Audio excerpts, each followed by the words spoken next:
నమస్కారం ఘంటారావానికి స్వాగతం. ముందుగా ప్రధాన అంశాలు. వరద నష్టంపై అంచనాలు సిద్ధం చేస్తున్న ప్రభుత్వం సాయంత్రంలోగా కేంద్రానికి ప్రాథమిక నివేదిక అందజేత.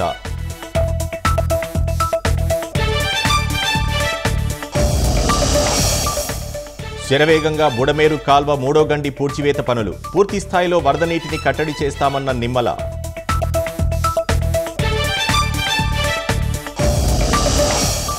బుడమేరు విస్తరణ పేరుతో దండుకున్న వైసీపీ ప్రభుత్వం ఆక్రమణలే పొలాల మునకకు కారణమైందని విమర్శలు.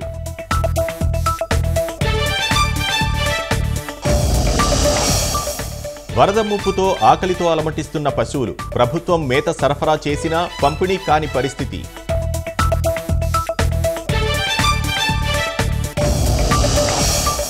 విజయవాడలో వరద విపత్తుకు పెద్ద సంఖ్యలో దెబ్బతిన్న కార్లు కనీస రీసేల్ ధర కూడా వచ్చేలా లేదని బాధితుల ఆవేదన.